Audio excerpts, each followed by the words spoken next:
I want to introduce you to 10 things that I personally believe Germany can learn from Malaysia. And it comes from my own personal experience. I lived in Asia and Malaysia for over 30 years. And I still have relatives in Germany that I visit every now and then. So I believe that I'm in a position to give you some insights about Germany and Malaysia. Some of the things I'm going to share with you might leave you with a smile on your face. And you might say like, yeah, that's so true. I never thought of that before. Congratulations if you do this. Some other parts might be a little bit more in the face. And here, have an open mind. Some of the things you might not even have thought about before. And it's like, whoa, never realized that before. It comes from a good heart from my side. And it's really helping you to gain new insights. And I hope that you understand that. If you choose to comment, I really would appreciate if you would comment in a positive sense. Be polite in your responses,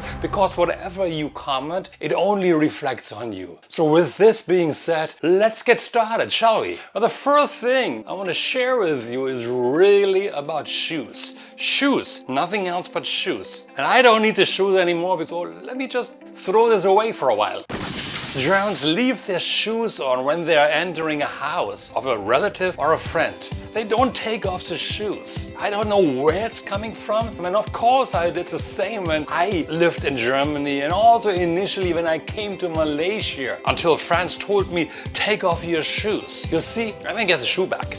Shoes are dirty, and if you walk on the street or hey, in a park or even in a forest and then you are entering a house, you don't even know the kind of dirt you're bringing into that house. Streets are not clean. There is normal rubbish from food, their glass, spit, as disgusting as it might sound, people spit. Dogs might have done their business on the street, and even though the owner hopefully cleaned up the street after them, still some stuff might be left behind. People go into a public restroom and then go back onto the street with their shoes being dirty and then go wherever they wanted to go. And all that stuff you're bringing into people's house. Why? Shoes are dirty, the sole is full of bacteria and other messy stuff. Take them off. That's the only thing you need to take off. Why do you leave it on? Are you scared you have a hole in your sock? I'd rather have somebody with a hole in their sock than walking into my home with a shoe on. And here in Malaysia, I was made aware to take off my shoes, and I really love the habit. Even in some offices, my office, you better take off your shoes. I appreciate if you take off the shoes when you visit me in my office. So that's point number one, take off the shoes. The second point I want to share with you is also putting a smile on your face. I hope in Germany, everything's been eaten with a fork and a knife. Everything, aside from the soup, of course. But you're eating fork and knife, the vegetables and the steak and the potatoes and everything. Fork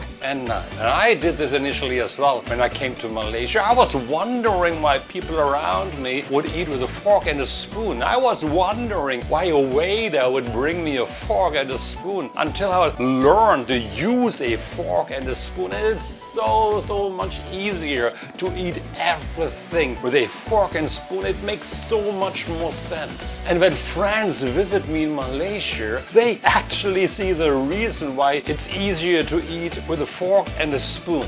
They say if you are eating with a fork and a spoon in Germany, people would think like you won't have manners. Don't do it. I think it's much more easy, much more logical to eat with a fork and a spoon. There you go. You got it. Just try and realize that to eat with a fork and spoon is so much easier, all in all. Germany, end of the 21st century. I still have to deal with German institutions. So I'm sending them an email. And so many times do I get a response back from them. We received your email, we can't give you the information. Send a mail. A mail. Or can you fax us your details? A fax. That happens even when I want to just change a password to access their websites. not possible. It's the 21st century. And so preparing for this video, I was wondering how come German companies still use fax? And I found the number that 82% of companies still use fax in their business dealings. 82%. It's an astonishing number, isn't it? So for whatever reasons, try to enter the 21st century, increase your efficiency, respond back faster to your customers or clients via email only. That's so much faster here in Malaysia. When I need to change a password, when I have a dealing with a Malaysian institution, it goes like that. Faster, 1 day, 2 days, done deal. Germans make friends easier. I remember one day way back when I just arrived in Malaysia in 1993. I was sitting somewhere alone by myself. Might be a pub or a restaurant. I can't remember that anymore. And I got to talk to a person. And when somebody else joined him, a friend of his, he instantly introduced me as his friend. I got to know this guy only for maybe 10 minutes or 20 minutes and I became his friend.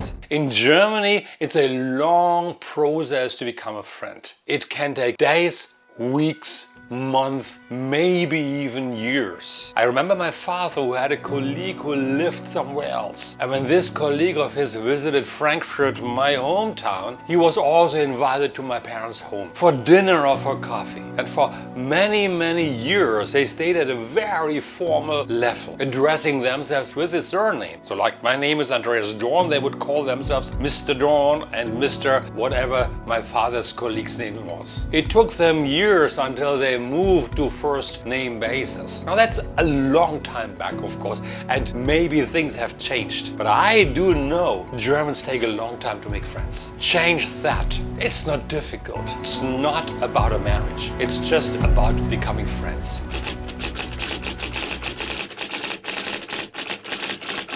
So let's move to the next point. Germans, you need to learn to smile more often. I always like to say that I have been expelled from Germany because I'm smiling too often. In Malaysia, people smile. It's not that they're smiling for no reason whatsoever, but it's just a much more relaxed attitude here. Malaysians get things done, but they're doing it with a smile. Germans are known to be stern, have a hard time smiling. It's been said that Germans have a very strange kind of humor and somehow always feel a little bit stiff. It takes Germans a long time to loosen up. Why? For reasons out of my knowledge. If you know any of the reasons why Germans don't smile, let me know in the comments. I would be curious as well. Somewhat in relation to this one comes the next point. It's been said that if you put a group of Germans together, they surely start to complain. Complain about anything. Favorite topic is the weather. The weather is bad. Politics is bad. The economy is bad. The world is bad. The national football team is getting worse and worse. Traffic is horrible. The German trains always come too late. If you are overseas and you meet another German, for sure you can start complaining about holidays. And drastically speaking, if something goes wrong, Germans like to threaten with a lawsuit. Put a group of Germans together and they for sure start to complain. It's part of the social fabric. It's part of building rapport with each other. The social fabric in Malaysia very different. In Malaysia, the social fabric is made up by food. How is it in Malaysia when you meet a friend? What do you say? Sudah makan? Have you eaten already? So here in Malaysia, so much easier. Food is the main topic that makes up the social fabric to build rapport with a group of people.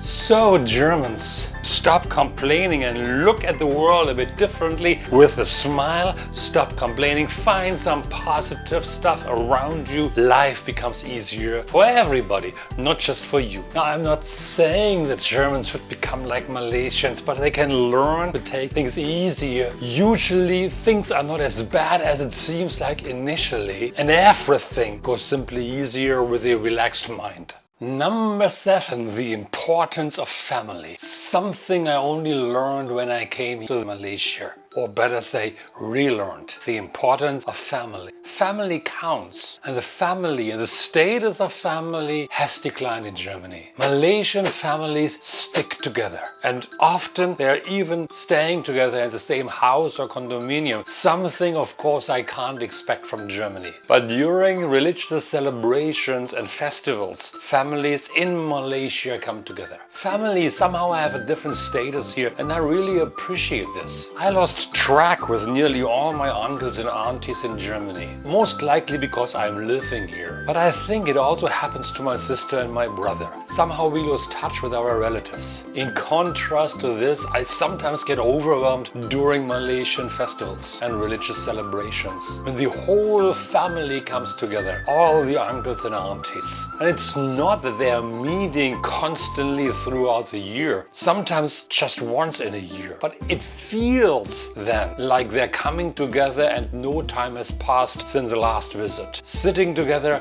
eating together, laughing together, sharing stories. It's just amazing to see. So I strongly support, as interesting as it might sound, that families in Germany should come together again, to spend time with each other and connect once again.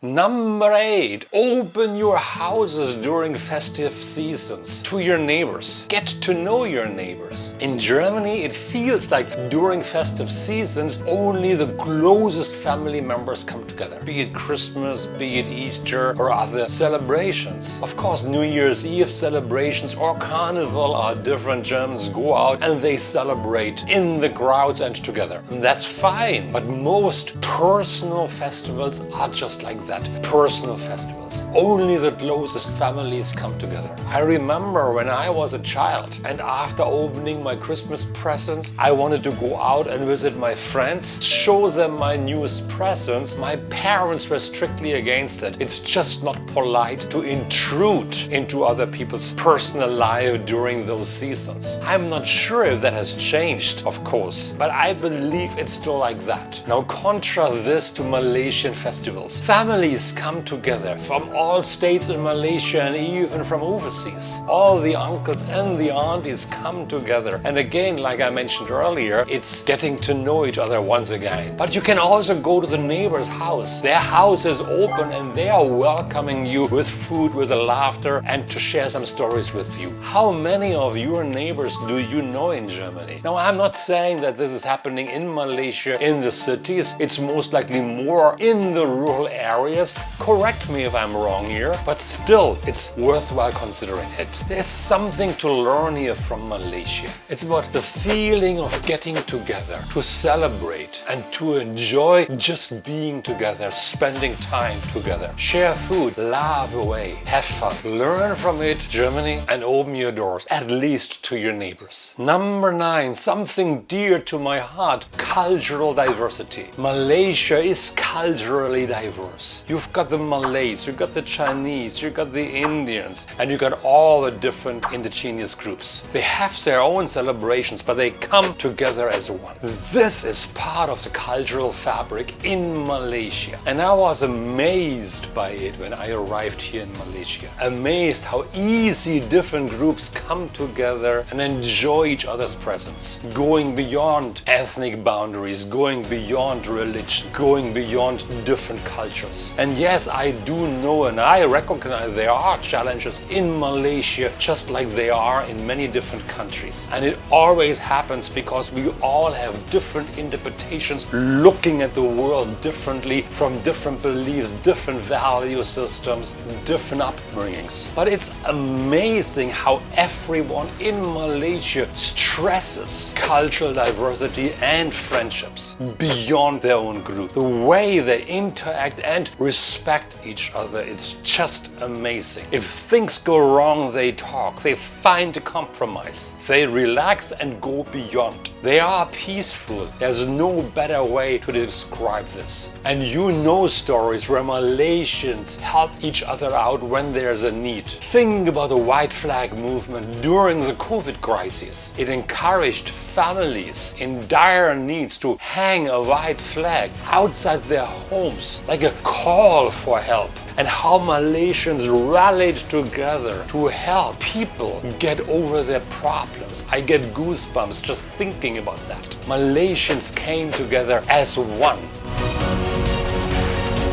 Think about the times when the Malaysian states declared emergencies because of floods and how people traveled long distances to just help out. Or just a couple of days ago when Malaysians got stuck in major traffic jams traveling back to their hometowns, stuck in traffic for hours. And some unselfish people came out to help them stuck in traffic with food, with water, and even offering toilets free of charge. You know such stories. Feel free to share them in the comments. It would be so important to share those stories for the rest of the world to see. Germany for a long time believed they are a multicultural country, a very diverse country. I believed it until I arrived here in Malaysia. Malaysia is a multicultural, multi-ethnic, multi-linguistic country, and those groups can maintain their own identity, and it's cherished and celebrated. And this is surely something Germany can learn from Malaysia. The way Malaysians live together as one is a shining example for the rest of the world to learn from.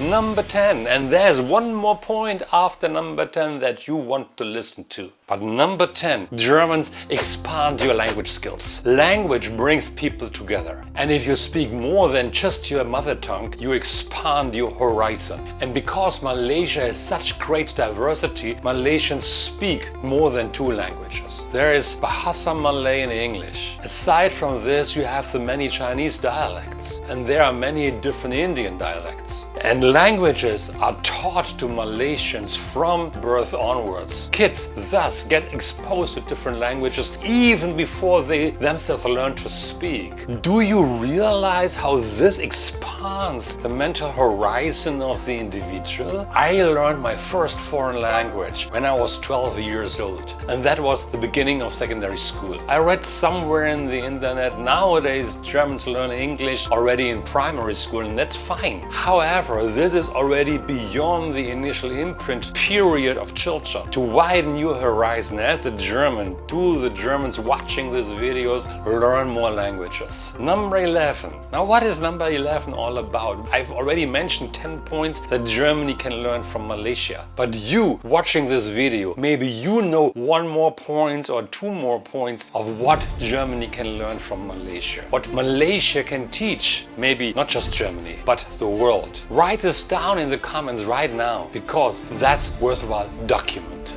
Because surely I probably forgot a couple of points, and I don't want to miss the opportunity in this video to share more of what Malaysia can teach the world. So I'm going off to prepare the next video, which will be very exciting, and I hope you're going to watch this as well. But until then, subscribe to this channel, like this video, share it with your friends. I would really appreciate it. And until next time, terima kasih, jumpa lagi, and bye bye.